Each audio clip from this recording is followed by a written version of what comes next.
ഇസ്രായേലിനും ഹമാസിനും ഇടയിൽ നടക്കുന്ന പ്രശ്നങ്ങൾ അടുത്ത ഘട്ടത്തെ നോക്കി പോകാൻ തുടങ്ങിയിട്ടുണ്ട്. ആദ്യം ഒരു സീസ് ഫയർ കൊണ്ടുവന്നു. അതിലൂടെ ചില വ്യക്തികളെല്ലാം പുറത്തേക്ക് കൊണ്ടുവരണം. അടുത്ത ഘട്ടത്തിൽ ബാക്കിയുള്ളവരെ തിരികെ കൊണ്ടുവരണം എന്നുള്ളതായിരുന്നു രണ്ട് വിഭാഗത്തിന്റെയും അഭ്യർത്ഥന. എന്നാൽ ഇസ്രായേൽ അത് അംഗീകരിക്കാതെ ആദ്യത്തെ ഘട്ടം അവസാനിച്ച ഉടനെ തന്നെ അവരുടെ ആക്രമണവും ആരംഭിച്ചു. ഇപ്പോ WHO ഒരു റിപ്പോർട്ട് പുറത്തു വന്നു. അതനുസരിച്ച് നോക്കിയാൽ കഴിഞ്ഞ മാർച്ച് മാസം 15-ാം തീയതി മുതൽ ഏപ്രിൽ മാസം 10-ാം തീയതി വരെ 226 എയർ സ്ട്രൈക്സ് ഇസ്രായേൽ ഗാസയ്ക്കുള്ളിൽ ചെയ്തിട്ടുണ്ട്. ഇങ്ങനെ ഇസ്രായേൽ ചെയ്ത 36 എയർ സ്ട്രൈക്കിൽ കൊല്ലപ്പെട്ടതെല്ലാം സ്ത്രീകളും കുട്ടികളുമാണ്. ഇങ്ങനെ ഒരു ഞെട്ടിപ്പിക്കുന്ന റിപ്പോർട്ടാണ് പുറത്തുവിട്ടത്. ഇതിലും വളരെ പ്രധാനപ്പെട്ട മറ്റൊരു കാര്യം ഉണ്ട്. 9,000 മുതൽ 12,000 പേരോളം മെഡിക്കൽ എമർജൻസി കാരണം എത്രയും പെട്ടെന്ന് ഗാസയ്ക്കുള്ളിൽ മരിക്കാനുള്ള സാധ്യതയുണ്ടെന്നും പറയുന്നു. ഒരു പക്ഷേ ഗാസയെക്കുറിച്ചുള്ള വാർത്തകൾ എനിക്ക് വേണ്ട. ഇങ്ങനെയുള്ള സെൻസിറ്റീവ് വാർത്തകൾ കേൾക്കാൻ ആഗ്രഹിക്കുന്നില്ല എന്നുള്ളവരാണെങ്കിൽ നിങ്ങൾക്ക് ഈ വീഡിയോ സ്കിപ്പ് ചെയ്യാം. എന്തായാലും ഇത് ഗാസയെക്കുറിച്ചുള്ള വാർത്തയായതുകൊണ്ട് ഒന്നുകിൽ മോണിറ്റൈസേഷൻ ഉണ്ടാകില്ല, അല്ലെങ്കിൽ ആഡ് സ്യൂട്ടബിലിറ്റി എന്തെങ്കിലുമൊക്കെ സംഭവിക്കാം. എങ്കിലും അവിടെ നടക്കുന്ന ചില കാര്യങ്ങളെക്കുറിച്ച് സംസാരിക്കാതിരിക്കാൻ സാധിക്കില്ലല്ലോ. എല്ലാം ഈ വീഡിയോയിലൂടെ വിശദമായി അറിയാം.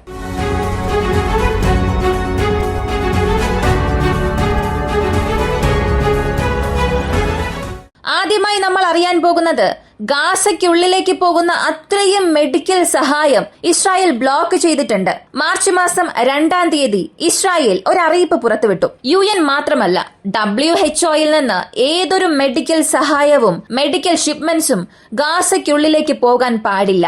അങ്ങനെ പോവുകയാണെങ്കിൽ അത് കാരണം ജനങ്ങൾക്ക് ലാഭം ഉണ്ടാകുന്നതിനേക്കാളും ഇവിടെ നിന്ന് പോകുന്ന സ്റ്റോക്സ് ഹമാസ് മോഷ്ടിക്കുന്നുണ്ട്.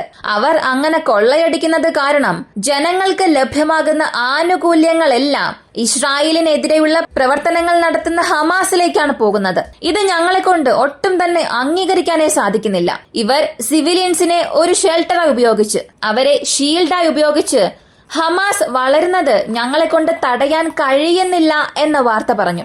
ഗാസ എന്ന ചെറിയ പ്രദേശത്തേക്ക് പോകുന്ന എല്ലാ വൈദ്യസഹായവും റദ്ദാക്കി. ഇത് മാർച്ച് മാസം 2-ാം തീയതി സംഭവിച്ചു. ഇതിപ്പോ ഏപ്രിൽ മാസം പകുതിയായി. ഏകദേശം 1.5 മാസത്തോളം ആയി.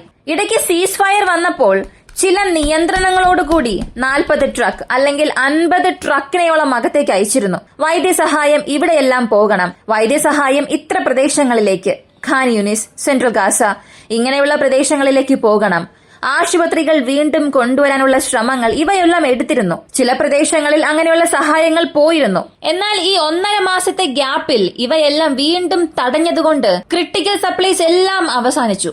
ഈ മെഡിക്കൽ ഫീൽഡിലുള്ളവർക്ക് ഈ വാക്ക് അറിയാമായിരിക്കും. വളരെ ക്രിട്ടിക്കൽ മെഡിസിൻസ്, ഒരു ഓപ്പൺ സർജറി അല്ലെങ്കിൽ വെന്റിലേറ്റർ സപ്പോർട്ടിലുള്ളവർ, ഇവർക്ക് ആവശ്യമായ മരുന്നുകൾ ഇവയെല്ലാം സ്റ്റോക്ക് പൈൽസിലുണ്ടായിരുന്നു. അതെല്ലാം ഗാസയിൽ ഡ്രെയിൻ ആകുന്ന ഒരു അവസ്ഥയിലാണുള്ളത്. സമാനമായ സാഹചര്യത്തിൽ പോവുകയാണെങ്കിൽ ഈയൊരു ബ്ലോക്കേഡ് ഇസ്രായേൽ അവസാനിപ്പിച്ചില്ലെങ്കിൽ ഏപ്രിൽ മാസത്തിന്റെ അവസാനത്തിനുള്ളിൽ അവിടെ പ്രധാനപ്പെട്ട മരുന്നുകൾക്കുള്ള ഒരു കുറവുണ്ടാകും. അങ്ങനെ സംഭവിച്ചാൽ ഇപ്പോൾ നിർണായക സാഹചര്യത്തിലുള്ള 5000-ലധികം പേർ മരിക്കാനുള്ള സാധ്യതയുമുണ്ട്. ഇതിനു പുറമെ 9,000 മുതൽ 11,000 ആളുകൾ വരെയും ഗാസയിൽ ഇന്റൻസീവ് മെഡിക്കൽ യൂണിറ്റിലാണുള്ളത്. അവർക്കായിട്ടുള്ള വിതരണവും ബാധിക്കപ്പെടുമ്പോൾ ഇതൊരു വലിയ ദുരന്തത്തിലേക്ക് തന്നെ നയിക്കുമെന്ന് WHO അവരുടെ ഒരു വാർത്താ റിപ്പോർട്ടിൽ പറഞ്ഞു. ഇത് എത്രത്തോളം വലിയ കാര്യമാണെന്ന് അറിയണ്ടേ? ഒന്ന് ചിന്തിച്ചു നോക്കുക. ഒരു വലിയ പട്ടണം, ആ പട്ടണത്തിനുള്ളിൽ 100 മുതൽ 200 ആശുപത്രികൾ ഉണ്ട്. ആ 200 ആശുപത്രികളിൽ ഒരു 180 ആശുപത്രിയെ മുഴുവനായും ആക്രമിക്കുകയും അടച്ചു പൂട്ടുകയും ചെയ്തു. എന്നിട്ട് അവർക്ക് ആവശ്യമായ മെഡിക്കൽ വിതരണം എല്ലാം പൂർണ്ണമായി അവസാനിപ്പിച്ചു. പുറത്തുനിന്ന് വളരെ രസത്തോടുകൂടി അതെല്ലാം കാഴ്ചക്കാരായി നോക്കി നിൽക്കുന്നുണ്ട്. ഇതാണിപ്പോ അവിടെ സംഭവിക്കുന്നത്. ഞാനീ പറയുന്നത് ഒരുപാട് പേർക്ക് ഒരു പക്ഷെ മനസ്സിലാവില്ല, പക്ഷെ ഇതാണ് അവിടെ സംഭവിക്കുന്നത്. ഇപ്പോ ഒരു കൊറോണ പോലുള്ള പാൻഡമിക് വന്നു എന്ന് ചിന്തിക്കുക. കേരളത്തിലേക്ക് വരുന്ന എല്ലാ മരുന്നിന്റെ വിതരണവും അവസാനിപ്പിച്ചു. ആർക്കും ഒന്നും ലഭിക്കുന്നില്ല. മരുന്ന് എന്നല്ല, എല്ലാ സപ്ലൈസും അവസാനിച്ചു. അപ്പോൾ എന്ത് സാഹചര്യമായിരിക്കും ഉണ്ടാവുക? സമാനമായ സാഹചര്യമാണ് ഗാസയിലും സംഭവിച്ചുകൊണ്ടിരിക്കുന്നത്. ഇവിടെ ഹമാസ് ആണ് തെറ്റുകാർ. ജനങ്ങളിലേക്ക് പോകുന്ന ഈ വിതരണം എല്ലാം ഹമാസ് തടയുന്നു, ഹമാസ് ആണ് തെറ്റുകാർ എന്നൊക്കെയാണ് ഇസ്രായേൽ പറയുന്നത്. പക്ഷേ അവിടെ കളത്തിൽ എന്ത് സംഭവിക്കുന്നു എന്നറിയണ്ടേ? അവിടെ ഇന്റർനെറ്റ് ഇല്ല, കറണ്ട് ഇല്ല, കഴിക്കാൻ ഭക്ഷണമില്ല, കുടിക്കാൻ വെള്ളമില്ല, താമസിക്കാൻ പോലും സ്ഥലമില്ല, ഒന്നും തന്നെ ഇല്ല. പത്രപ്രവർത്തകർക്ക് പോലും അവിടെ യാതൊരു സുരക്ഷയുമില്ല.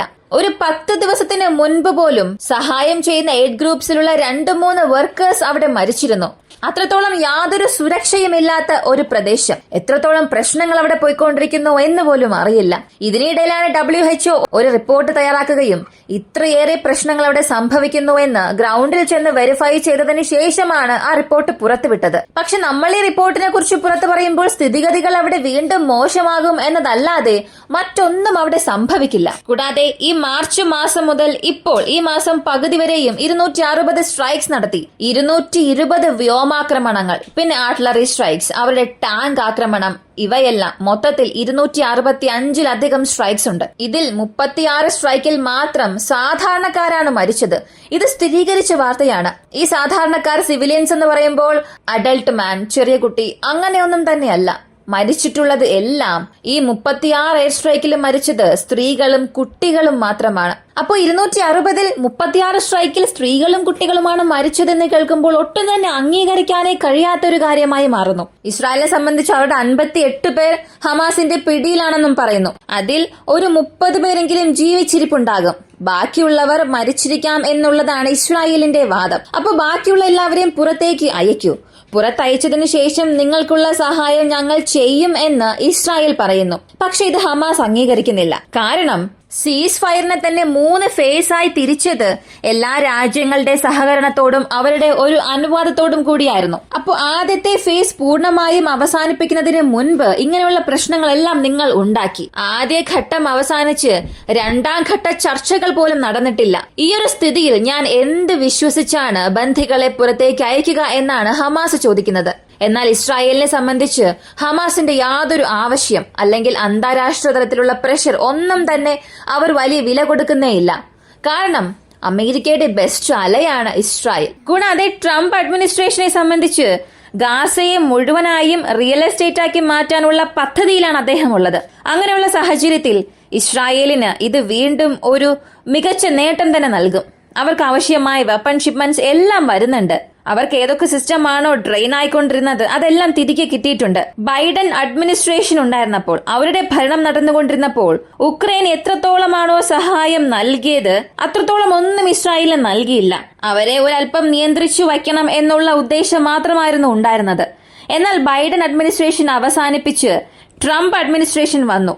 അപ്പോൾ തന്നെ എല്ലാം തലകീഴായി മറിഞ്ഞു. ഉക്രൈന് ഒന്നും തന്നെ ലഭിക്കുന്നില്ല, പക്ഷെ ഇസ്രായേലിന് പൂർണ്ണമായും നൽകുന്നുണ്ട്. അപ്പോ ഇങ്ങനെ ഒരു പവർ വെച്ചുകൊണ്ട്, ഈ ആയുധങ്ങളെല്ലാം വെച്ചുകൊണ്ട് അവരവിടെ ഹമാസിനെ മാത്രമല്ല ആക്രമിക്കുന്നത്, അവിടെയുള്ള സാധാരണ ജനങ്ങളെയുമാണ് ആക്രമിക്കുന്നത്. ഈ ഗാസയിൽ സംഭവിക്കുന്ന കാര്യങ്ങളെല്ലാം എടുത്തു നോക്കിയാൽ കഴിഞ്ഞ ഒരു ഡീക്കേഡിൽ തന്നെ ഇപ്പോൾ സംഭവിച്ചുകൊണ്ടിരിക്കുന്നത് വളരെ മോശമായ സാഹചര്യത്തിലേക്ക് എത്തിയിരിക്കുകയാണ്.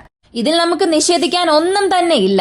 ഒരുപക്ഷെ നിങ്ങൾക്ക് മറ്റു പല അഭിപ്രായങ്ങൾ ഉണ്ടായിരിക്കാം. ഹമാസ് കാരണമല്ല ഇത്ര പ്രശ്നങ്ങൾ ഉണ്ടാകുന്നത്, ഹമാസ് അങ്ങനെയൊക്കെ ചെയ്യുന്നത് കൊണ്ടല്ല ഇസ്രായേൽ ആക്രമിക്കുന്നത്, ഹമാസ് ആണ് ആ സ്ഥലം പിടിച്ചെടുക്കാൻ പ്രതിഷേധിക്കുന്നത്, ഇസ്രായേൽ ഇതിന് എന്ത് ചെയ്യുമെന്നൊക്കെ എല്ലാം മാറ്റിവെച്ചിട്ട് നമുക്ക് റിയാലിറ്റിയിൽ എന്ത് സംഭവിക്കുന്നു എന്നറിയാം.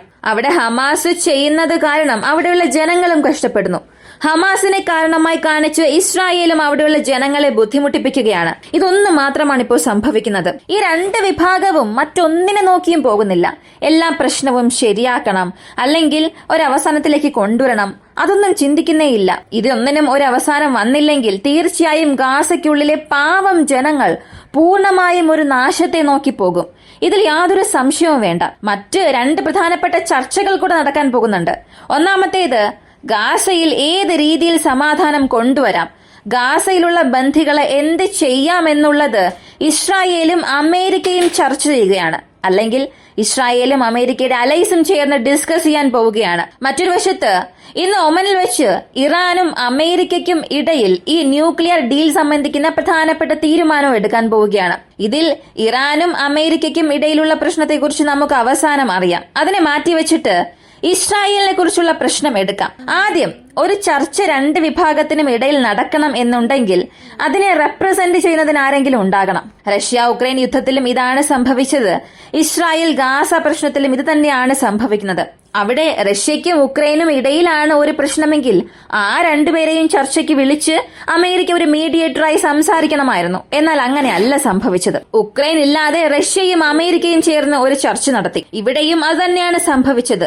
ഗാസയും ഇസ്രായേലും തമ്മിലാണ് പ്രശ്നമെങ്കിൽ അവരെയാണ് വിളിച്ച് ചർച്ച ചെയ്യേണ്ടത്. എന്നാൽ അവരൊന്നുമില്ലാതെ ഇതിൽ നമുക്കെന്ത് തീരുമാനം എടുക്കാം, അല്ലെങ്കിൽ അവർക്കെന്ത് പ്രഷർ നൽകാം എന്നുള്ളതാണ് അമേരിക്ക ചെയ്യുന്നത്. അമേരിക്ക ഈ രണ്ട് വിഭാഗത്തിലും ചെയ്യുന്നത് ഇത് തന്നെയാണ്. ഈ സൂപ്പർ പവറിനെ സംബന്ധിച്ച് അമേരിക്ക അവരുടെ ഗെയിം പ്ലാൻ വളരെ നല്ല രീതിയിൽ തന്നെ മുന്നോട്ട് കൊണ്ടുപോകുന്നുണ്ട്. ഗാസയിലുള്ള പാലസ്തീനരെ സ്ഥലം മാറ്റുകയാണെങ്കിൽ ഒരു വലിയ നേട്ടം ഇസ്രായേലിന് മാത്രമല്ല ലഭിക്കുന്നത്, അമേരിക്കയ്ക്കും ലഭിക്കും. അതുപോലെ ഉക്രൈനിലെ മിനറൽ ഡീലിന് ഒരു കരാർ ഒപ്പിടുകയാണെങ്കിൽ, അവരുടെ റെയർ എർത്ത് എലമെന്റ്സ് അമേരിക്കയ്ക്ക് നൽകുകയാണെങ്കിൽ ഇതിലും വലിയൊരു പ്രോഫിറ്റ് അമേരിക്കയ്ക്ക് കിട്ടാനേ ഇല്ല. അപ്പോ ഇവിടെ അമേരിക്കയും അമേരിക്കയുടെ ബിസിനസ്സും ടോപ്പ് മാച്ചിൽ സംഭവിക്കുന്നുണ്ട്. ഇതിൽ നമുക്ക് യാതൊരു സംശയവും വേണ്ട. അടുത്ത് ഇറാനെ സംബന്ധിച്ചിടത്തോളം അവർ പറയുന്നത്, ന്യൂക്ലിയർ ഡീലിൽ ഞങ്ങളുടെ അവകാശം ഒരിക്കലും വിട്ടുകൊടുക്കുകയില്ല. അമേരിക്ക ഞങ്ങളെ പ്രഷർ ചെയ്യുകയാണ്. അമേരിക്ക ഞങ്ങൾക്കായിട്ടുള്ള ഒരു പ്രഷർ ബിൽഡപ്പ് ചെയ്യണം എന്ന് ചിന്തിക്കുകയാണെങ്കിൽ ഞങ്ങൾ റിട്ടാലിയേഷൻ ചെയ്യും. ഇറാന്റെ പക്കൽ ആണവായുധങ്ങൾ വരികയാണെങ്കിൽ അത് ഞങ്ങളുടെ സേഫ്റ്റിക്ക് വേണ്ടിയാണെങ്കിൽ തീർച്ചയായും അതിനുള്ള തീരുമാനങ്ങൾ ഞങ്ങൾ എടുക്കാൻ മടിക്കില്ല എന്ന സ്റ്റേറ്റ്മെന്റ് നൽകി. ഇറാനെ സംബന്ധിച്ചിടത്തോളം അവർക്ക് ചുറ്റുമുള്ള രാജ്യങ്ങൾ അല്ലെങ്കിൽ അവരുടെ ശത്രുക്കൾ ആരെടുത്താലും വൺ ഓഫ് ദ പവർഫുൾ രാജ്യമാണ് ഇറാൻ. ഇറാന്റെ പക്കൽ ആണവായുധം എന്നാണോ വരുന്നത് അന്ന് ഇസ്രായേലിന്റെ ആ ഒരു പാനിക് കണ്ടീഷൻ സ്റ്റാർട്ടാകും. പക്ഷെ ഇസ്രായേൽ എന്തായാലും അവരെ അത്രത്തോളം വളരാൻ അനുവദിക്കില്ല. അതിനു മുൻപ് എന്തെല്ലാം ചെയ്യാൻ സാധിക്കുമോ അതെല്ലാം ചെയ്യും. ഇറാനുള്ളിൽ തന്നെ ചെന്ന് പ്രധാനപ്പെട്ട കവേർഡ് ഓപ്പറേഷൻസ് നടത്തും, അല്ലെങ്കിൽ ഇറാന് എതിരെയുള്ള എന്തെങ്കിലും ഒരു കാര്യം ചെയ്യും. ഒരു പക്ഷേ ഹൈപ്പോത്തറ്റിക്കലായി ഇറാന്റെ പക്കൽ ആണവായുധം വരികയാണെങ്കിൽ അത് ആർക്കും വലിയൊരു ഡിസാസ്റ്റർ കൊടുക്കില്ല. പക്ഷേ ഇസ്രായേലിന് അങ്ങനെ ആയിരിക്കില്ല. ഇവിടെ ആണവായുധ യുദ്ധം എന്നത് റഷ്യ ഉക്രൈൻ യുദ്ധത്തിൽ സംഭവിക്കും, ഇന്ത്യ പാകിസ്ഥാൻ യുദ്ധത്തിൽ സംഭവിക്കും. ഇതിനെക്കുറിച്ചൊന്നും നമുക്കിപ്പോ പറയേ വേണ്ട. പക്ഷേ ഇറാന്റെ പക്കൽ എന്നാണോ ആണവായുധം വരുന്നത് അന്ന് ഈ ആണവായുധം കാരണം മിഡിൽ ഈസ്റ്റിൽ ന്യൂക്ലിയർ വാർ തീർച്ചയായും ഉണ്ടാകും. ഇതിന് അമേരിക്ക എങ്ങനെ കൗണ്ടർ ചെയ്യാൻ പോകുന്നു, അല്ലെങ്കിൽ അമേരിക്ക ഇറാനെ എന്തെല്ലാം പറഞ്ഞ് കോംപ്രമൈസ് ചെയ്യാൻ പോകുന്നു, ഇതെല്ലാം മറ്റൊരു വീഡിയോയിലൂടെ നമുക്ക് വിശദമായി അറിയാം. ഈ ഒരു വീഡിയോയെ കുറിച്ചുള്ള നിങ്ങളുടെ അഭിപ്രായം കമന്റിൽ പറയുക. ഇങ്ങനെയുള്ള വീഡിയോസിന് താല്പര്യമുള്ളവരാണ് നിങ്ങളെങ്കിൽ ഇപ്പൊ തന്നെ നമ്മുടെ ചാനൽ സബ്സ്ക്രൈബ് ചെയ്യുക. മറ്റൊരു വീഡിയോയുമായി വീണ്ടും കാണാം.